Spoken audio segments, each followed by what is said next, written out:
avons prises à l'AP-HP pour favoriser l'inclusion économique concernent tant nos professionnels que les étudiants paramédicaux. Pour nos professionnels, nous avons deux dispositifs qui sont aujourd'hui éprouvés et qui ont montré leur force. D'une part, le dispositif des promotions professionnelles s'adresse à l'ensemble des professionnels de l'AP, notamment dans les filières soignantes et médico-techniques.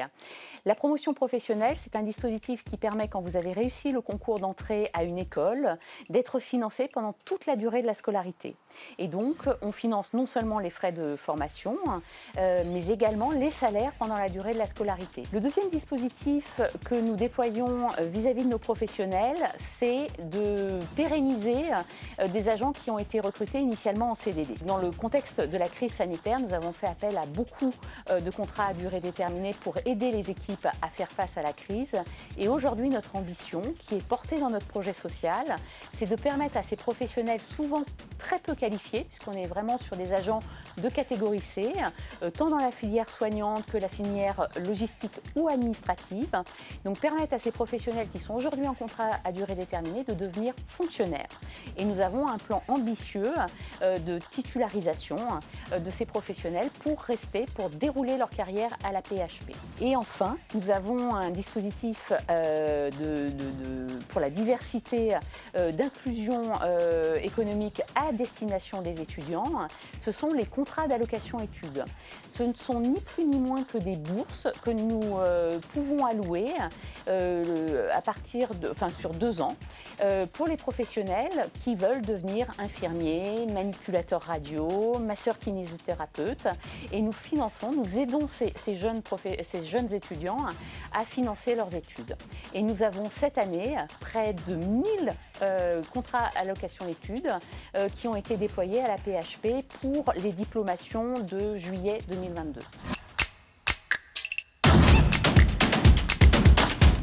On a un plan ambitieux de financement des promotions professionnelles. Pourquoi ? 3 raisons principalement. La première, c'est de faire confiance à nos professionnels. Vous êtes aujourd'hui aide-soignant, vous êtes aujourd'hui infirmier, vous pouvez changer de métier et la PHP va vous accompagner. C'est important pour nous de montrer la confiance que nous faisons à nos professionnels pour évoluer dans leur carrière. Et c'est important puisque on a déjà eu l'occasion de l'évoquer. Par exemple, un aide-soignant qui va devenir infirmier, la PHP va financer ses 3 années de scolarité et va donc mettre à disposition 160 000 € pour permettre à cet aide-soignant de devenir, 3 ans plus tard, prendre des fonctions d'infirmier. La deuxième raison pour laquelle nous finançons à cette hauteur-là les promotions professionnelles, c'est de promouvoir l'ascenseur social. C'est dans l'ADN de la PHP depuis que le dispositif existe et nous accompagnons les carrières de nos professionnels et en leur permettant de changer de métier. Et c'est un sujet qui est vraiment très important, qui est porté par le directeur général, qui est porté par les organisations syndicales représentantes du personnel et par l'ensemble de l'équipe de direction. En effet, à l'hôpital d'une manière générale, mais à la PHP en particulier, vous pouvez avoir des aides-soignants qui vont devenir cadres de santé, cadres supérieurs de santé.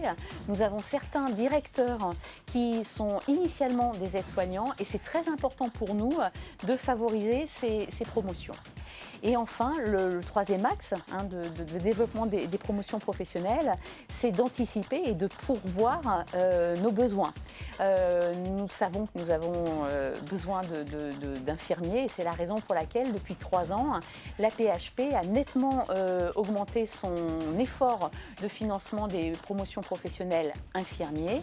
Et c'est la raison pour laquelle nous avons pu accueillir 150 nouveaux IDE issus de la promotion professionnelle cet été et que dès l'année prochaine, nous serons à 250 et un peu en rythme de croisière sur les prochaines années.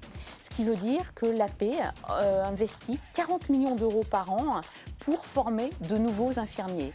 Peu d'employeurs ont cette capacité à faire.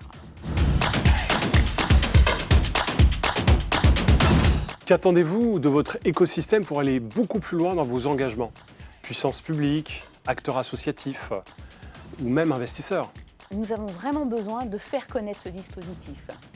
et de faire connaître la diversité des métiers à l'hôpital. On parle beaucoup, l'espace médiatique est saturé des problèmes de recrutement sur les infirmiers, mais nous avons près de 210 métiers à l'hôpital qui concourent à la chaîne du soin. En effet, il faut pouvoir approvisionner les services en médicaments, en linge, en repas, en plateau repas. Donc nous avons une filière logistique très développée. Nous avons également des secteurs médico-techniques, l'imagerie, les blocs opératoires qui vont concourir à la prise en charge des patients et bien sûr un certain nombre de métiers administratifs pour permettre la bonne gestion de l'hôpital. Et nous avons besoin que ces métiers soient connus et reconnus et que l'ensemble des dispositifs d'accompagnement que nous pouvons déployer à l'hôpital soient également mieux mis en valeur. L'AP-HP renouvelle cette année encore son engagement à financer plus de 1000 bourses d'emploi pour l'année universitaire qui démarre. C'est important, ça peut concerner toutes les catégories soignantes et les étudiants médicaux, notamment les sages-femmes, pour leur permettre de réaliser leur cursus étudiant dans les meilleures conditions. Et cet engagement est à destination des étudiants qui fréquentent les écoles de l'AP-HP, mais également de l'ensemble des écoles d'Île-de-France et de province. Nous accompagnons les étudiants à embrasser ces carrières, les carrières hospitalières et à aider à prendre en charge nos patients. Oui, bien sûr. Comme le disait Vanessa tout à l'heure, l'inclusion et l'ascension sociale à l'AP-HP, ça fait partie de notre ADN. Et donc c'est pour ça que le projet social de l'AP-HP 2021-2025 entend maintenir et même développer ces thématiques de développement des compétences. Parce qu'en fait, on a conscience que les talents de demain à l'AP-HP sont en partie déjà chez nous.